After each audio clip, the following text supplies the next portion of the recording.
Amis du hack, bonsoir, bienvenue dans Les Activistes, votre podcast en ciel et marine tous les lundis à 18h pour parler de l'actualité du premier et à jamais club de football français. Autour de la table, avec moi pour cette émission, retour de suspension et reprise du brassard, notre capitaine est de retour ce soir. Salut Romain. Salut tout le monde. Que doit faire un entraîneur quand un Bézo sort un beau match ? Il le remet en deuxième semaine. Erwan est des nôtres également. Salut Erwan. Salut tout le monde. Au sommaire ce soir, Furia Koenig, retour sur Bastia Hack, activez-vous la rubrique des auditeurs internautes et Mercato, la grille des départs. Cette émission n'est pas la nôtre, c'est la vôtre et nous allons vous le prouver maintenant. Les Activistes saison 2, c'est parti et tout de suite, jingle Bastia.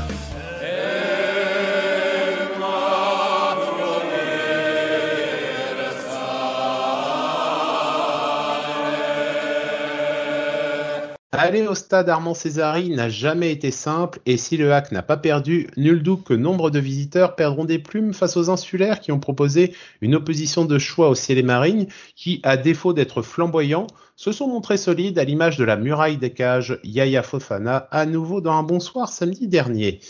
Erwan, on va attaquer avec toi l'analyse un peu de la composition. Baldé qui rentre en titulaire, c'était un peu le choix qui manquait la semaine dernière, et Pierre Gibaud qui réintègre sa défense centrale après sa blessure, et c'est Isaac Touré qui sort en laissant donc Harouna Sanganté qui a fait une bonne première partie de saison sur le terrain. Pour le reste, Nabil Alioui également revient dans le 11 de départ. Et on repart avec ce 4-3-3 qui a été tenté avec succès et on va voir avec toi ce que tu as pensé justement de cette composition initiale. J'ai un avis plutôt positif sur la composition d'équipe. Voilà, j'étais pour que Yaya Fofana reste numéro 1. Je sais pas si Gorgelin avait encore une petite douleur, mais en tout cas Fofana, il l'a encore prouvé. Hein, c'est un très très bon jeune. Il mérite sa place dans la cage. J'étais très content que Baldé soit titulaire. Après, bon, de mettre Sanganté, je pense que c'était le bon choix avec Gibaud parce que Gibaud a quand même une bonne expérience, donc il mérite son retour et il peut avoir un apprentissage sur Sanganté. Maintenant, Isaac Touré, je pense qu'il aura aussi sa chance.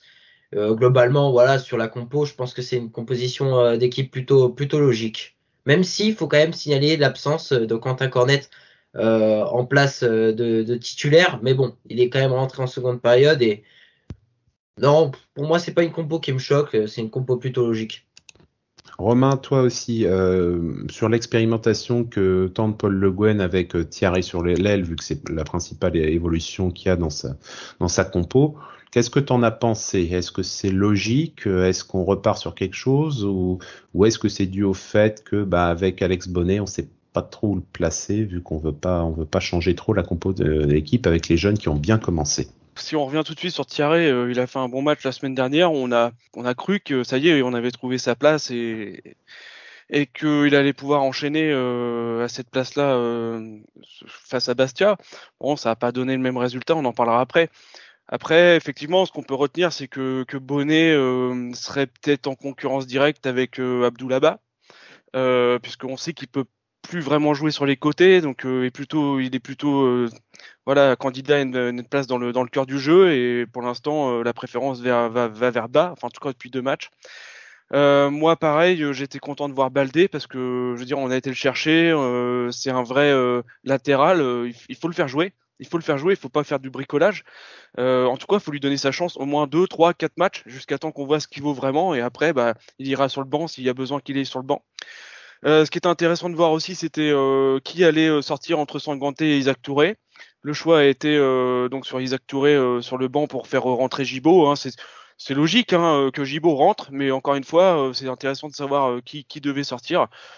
Bon, je trouvais que ce Harouna était légèrement au-dessus depuis le début de saison, qu'il engrange de la confiance et de l'expérience, et je trouve le choix logique. Et puis Fofana dans les buts, jusqu'à la trêve, tout à fait normal. Alors, il me semble que Gorgelin était apte pour répondre à Erwan. Je crois qu'il est tout à fait apte. Et moi, je remilite encore une fois pour que Fofana reste dans les buts. C'était intéressant effectivement pour Harouna qui depuis le début de saison est constant. Il n'y a pas de grosse erreur. Isaac Touré est rentré plus tard. Face au Paris FC, il y a eu la petite faiblesse qu'il y a eu. Donc, ça paraît pas illogique de toute façon que ce soit Haruna qui soit resté titulaire. Au niveau du déroulé du match, autant vous dire en première mi-temps, on a eu peur, mais pas pour le HAC, mais pour nous-mêmes, parce que c'était un match excessivement fermé. Les deux équipes ont rien cédé. On avait deux coffres-forts, l'un en face de l'autre. Et on va vous dire, ça va être résumé rapidement. Pour moi, la première occasion, en fait, c'est aller au premier quart d'heure, quand Robic et Gibaud se sont un peu chauffés. J'ai même cru, en voyant les images, je me suis dit, il y a peut-être un petit coup de coude de Pierre Gibaud au passage. C'est à peu près ça. Et hormis ça, deux occasions à la suite pour Santelli, 23e, 24e, une frappe de balle à 36e, et c'est tout. Je n'ai rien eu d'autre. Si vous avez quelque chose dans la besace, moi je suis preneur. J'ai rien vu, c'était une première mi-temps excessivement fermée. C'était pas de l'ennui absolu, mais on sentait bien que les deux équipes voulaient pas lâcher un petit bout de gras avant de partir pour la trêve internationale. Toi, Romain, c'est pareil, c'était cadenassé des deux côtés et rien à voir. Oui, de toute façon, en tant que supporter, c'est sûr que ce qui est agaçant, c'est que moi, je l'ai déjà dit la saison dernière, tu vois les gars, les 11, je vais parler pour le Havre, tu vois les 11, l'attitude, et je pense que c'est certainement Paul Le Guen qui a passé le message, tu vois tout de suite qu'on n'est pas là pour gagner. On va pas aller chercher à faire le jeu, on va pas on va pas tenter, on va pas se mettre en danger. Dès le départ, la première minute, tu vois tout de suite dans l'attitude des 11 qu'on n'est pas là pour faire le jeu.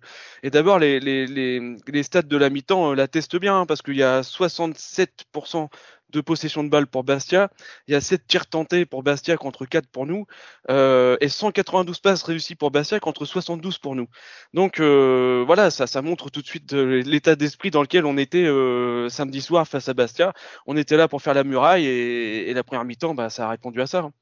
72 passes. 72 passes, mon Dieu. C'est dire clairement déjà qu'on n'a pas eu beaucoup le ballon, on n'a pas fait grand chose.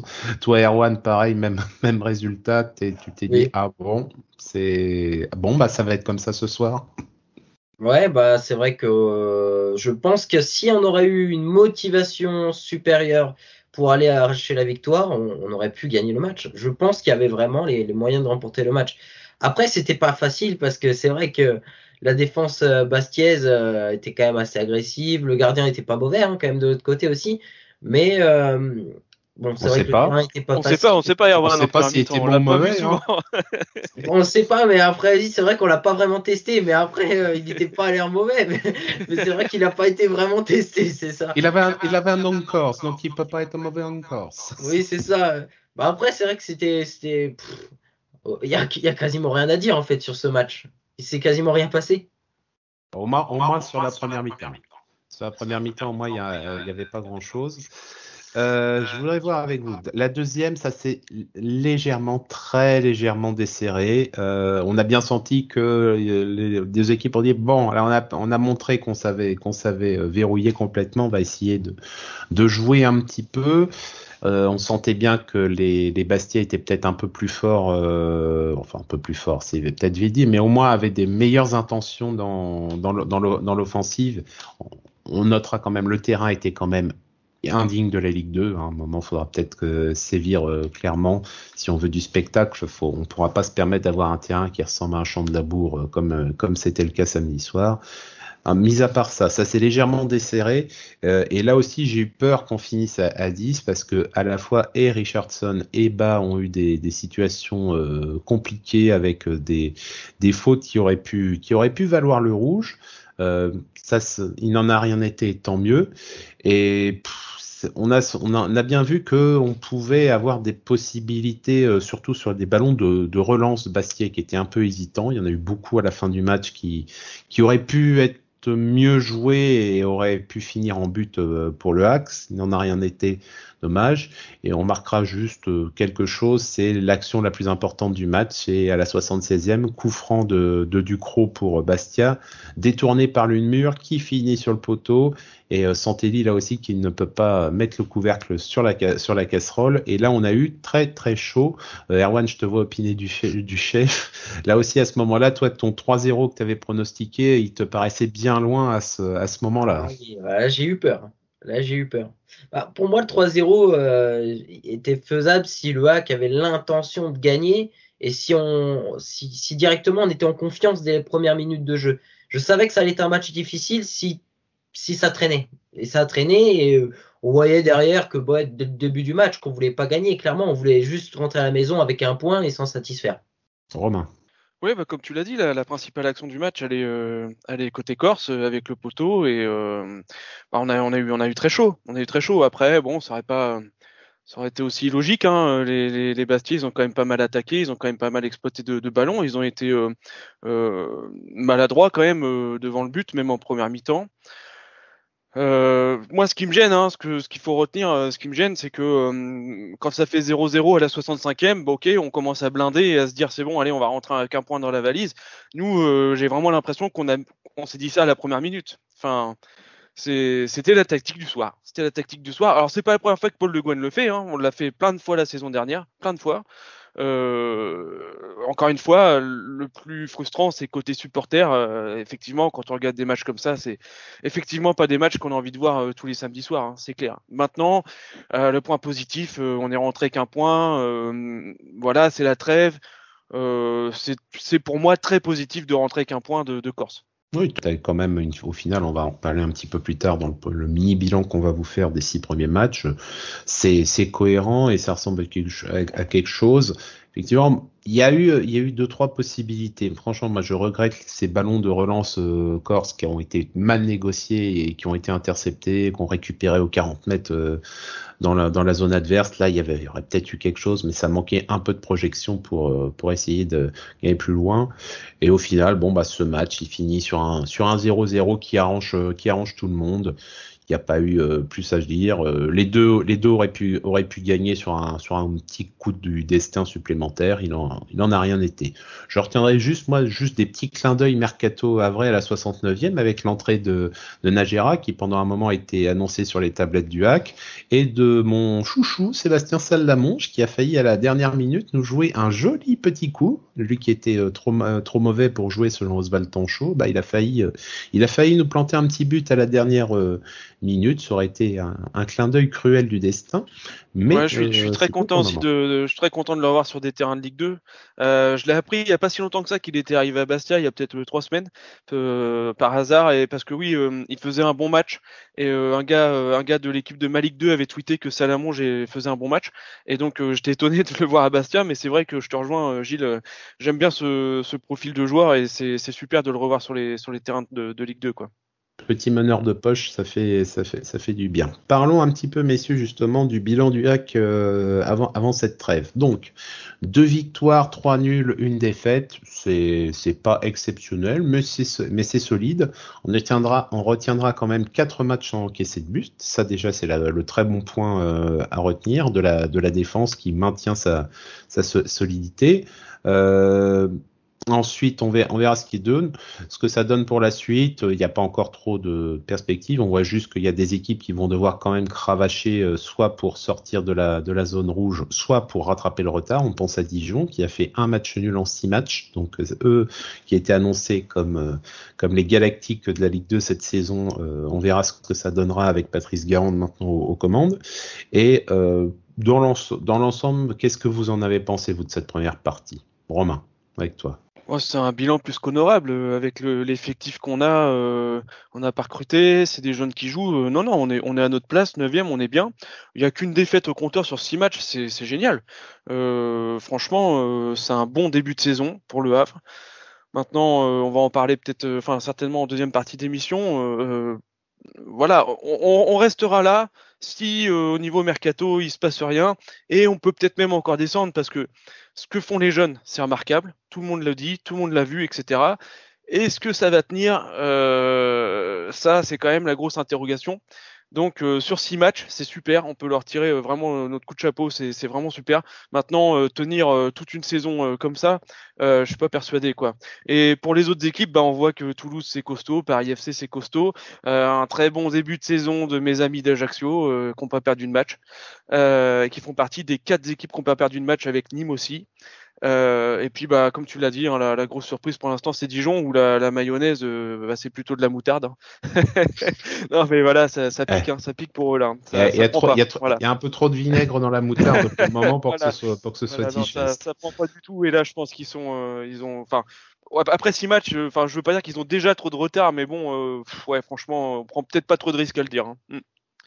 En tout cas, pour le titre de champion, là, il y a quand même 15 points de retard sur Toulouse. Va falloir les rattraper rapidement. Et Erwan, est-ce que tu veux ajouter quelque chose à l'analyse de Romain ? Bilan correct. Bon, après, je veux pas forcément rajouter quelque chose. Hein. Il a tout bien résumé. Maintenant, voilà, c'est vrai que on a quand même eu beaucoup d'absents quand même dans ce début de saison. Je pense à notamment Mayembo, qui au final n'aura pas grandement manqué puisqu'on a été plutôt solide défensivement. Donc ça montre qu'on a quand même un bon effectif. Mais c'est sûr que si on veut espérer continuer sur cette voie-là, voire peut-être même s'améliorer, il va falloir recruter, ça c'est sûr. Mais après, mon bilan est plutôt correct. Ouais, je rajouterais, comme tu l'as dit, Arwan, ce qui est fou, c'est que les principaux absents sont en défense et que c'est là qu'on a les meilleurs résultats. Donc c'est complètement paradoxal. On n'a eu aucun absent en attaque et on n'a pas de bons résultats encore. Donc ça veut dire, si on suit la logique, qu'on n'aura toujours pas de bons résultats avec ces joueurs-là sans recrue. Enfin, si on suit la logique, c'est ça qui va se passer. La logique, faut jouer le hack à part moins d'un but. C'est comme ça, un but maximum dans le match, Voilà. C'est ça qu'il faut. Voilà. Il faut jouer l'undergoal, les amis. En tout cas, nous en avons terminé pour cette analyse. Chers amis auditeurs, la parole est à vous. Activez-vous, c'est parti.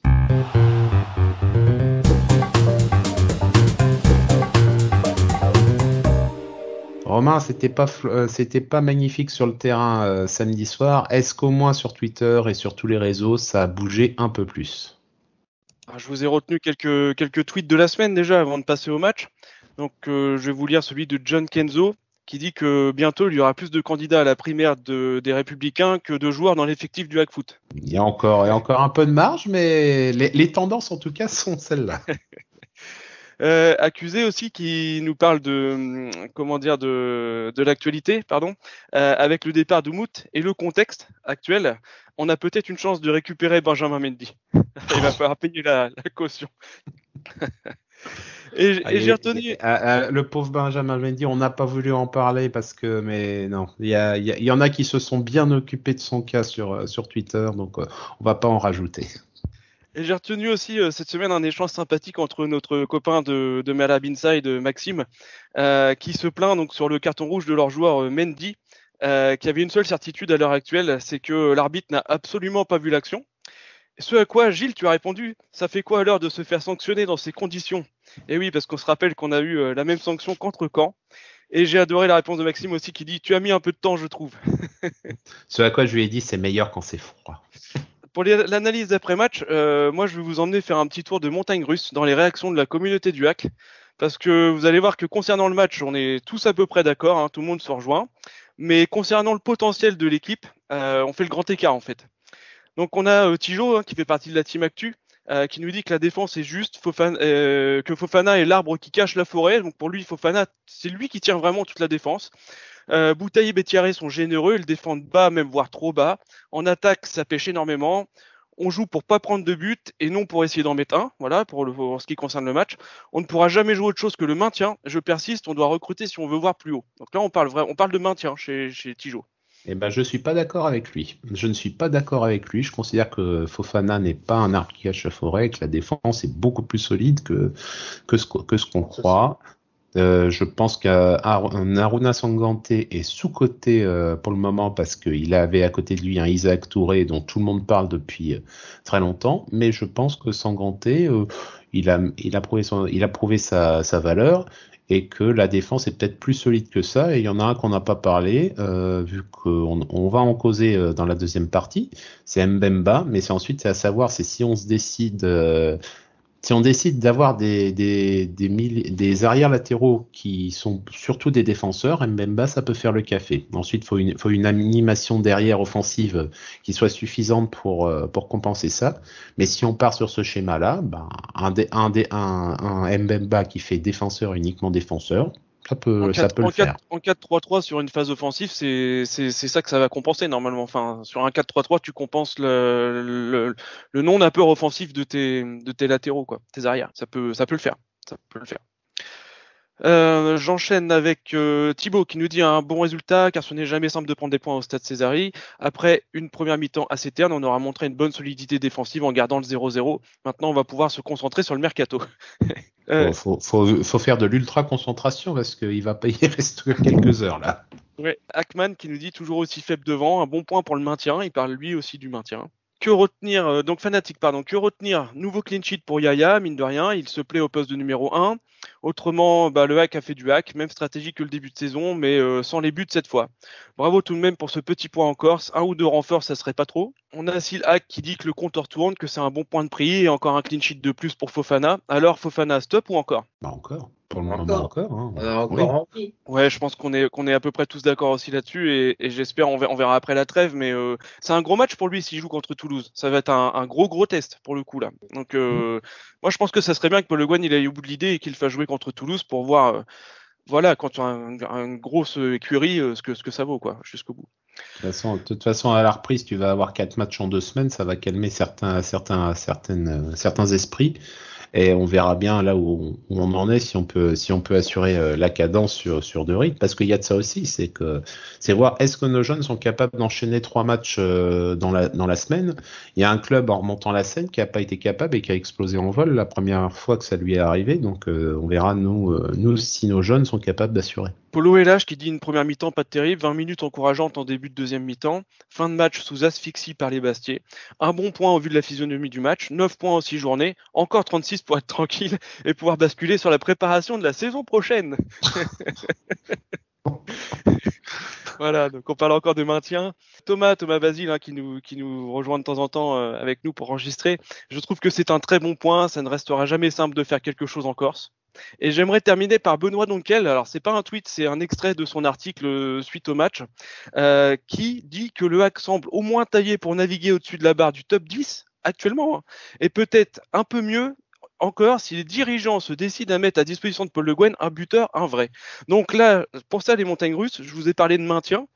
Plutôt côté supporter, et Benoît qui suit le hack pour Paris Normandie parle d'un top 10, qu'on est au moins taillé pour le top 10 et qu'on peut espérer mieux s'il y a un buteur qui arrive. Qu'est-ce que vous en pensez ? Je suis d'accord, je pense qu'il ne manque pas grand-chose, il nous manque un bon mec qui marque des buts et je pense qu'on peut peut-être être une équipe plus compétitive. Il nous manque, quand je regarde Jamal, je l'apprécie, mais on regarde, chaque contact il tombe, il tient pas sur les jambes et il arrive pas.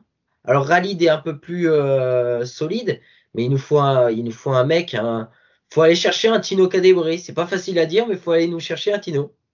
Ou peut-être un joueur un peu plus faible, mais capable de mettre des buts.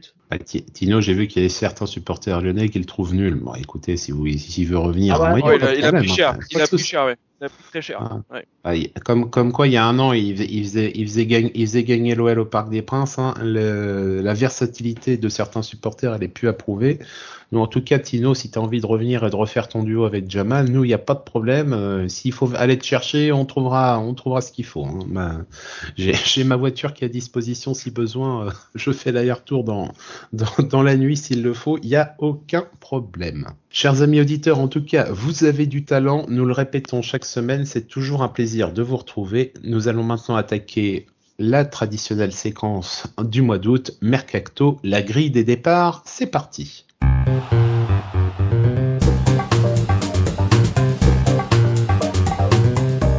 Les choses se sont accélérées en termes de transfert la semaine dernière. Si le départ de Moutmeras était une possibilité convenue depuis la fin de saison dernière, celui de Voyo Koulibaly à Parme, dans les conditions évoquées par plusieurs sites, nous a beaucoup plus étonnés. Si dans les 2 cas, nous souhaitons une bonne continuation aux intéressés, nous regardons également avec circonspection les choses qui pourraient arriver dans les dernières secondes du mercato, tant le sujet des arrivées chez le doyen fait soit sourire, soit rire jaune.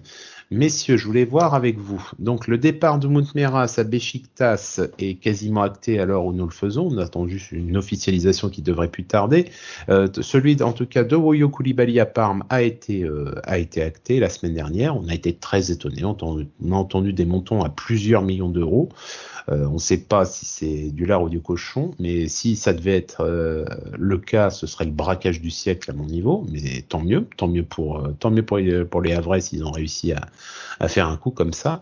À l'heure actuelle, on ne voit rien arriver, ni en défense ni en attaque. Paul Le Guen a évoqué des offres dans les deux cas sur ces deux postes, tant en prêt qu'en transfert, que pour des Français comme pour des étrangers.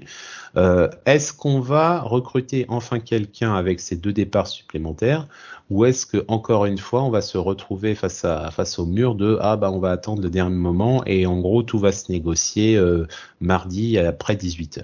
Romain, avec toi, qu'est-ce que t'en penses? Je sais pas, Paul Le Guen nous a habitués à ce genre de mercato et je sais pas comment l'expliquer, mais effectivement, depuis qu'il est là, c'est très régulièrement dans les derniers jours du mercato qu'on fait quelque chose. Donc, est-ce qu'il faut s'étonner maintenant? Est-ce qu'il fonctionne comme ça? J'en sais rien. Mais en tout cas, c'est pas une situation, c'est une situation à laquelle il nous a habitués. Ce qui est plutôt rassurant, c'est que sur ces dernières semaines, le discours était plutôt de dire les jeunes, s'il faut terminer avec les jeunes, on fera comme ça. Donc ça, c'était inquiétant. Et donc je reviens à ce qui me rassure, c'est ce qu'on a lu cette semaine, enfin la semaine dernière, que comme quoi il y aurait eu des offres concrètes de prêt et d'achat auprès en tout. Donc si je compte bien, en tout, ça fait 4 joueurs. Peut-être que je n'ai pas dit que les 4 allaient arriver, mais en tout cas, il y a des offres concrètes vers 4 joueurs. Deux offensifs et 2 défensifs. Donc ça, j'étais quand même super content de lire ça, quoi, parce que on n'a pas lu ça du tout depuis le mois de juillet, quoi. Jamais on n'a pas lu de possible arrivée. Là, on a un infime espoir que d'ici mardi soir, il se passe quelque chose, et c'est déjà positif. Parlant justement du rythme du mercato, je ne résiste pas à vous lire ce message qu'a fait Michel Denisot sur le mercato. Le mercato dure 3 mois et se fait en 3 jours. En tout cas, Paul Le Guen, il applique bien ça, ouais. Ouais, là, ça va monter au créneau, là. J'espère. Parce que c'est vrai que la fin du mercato, généralement, t'as des joueurs qui cherchent une équipe en dernière seconde.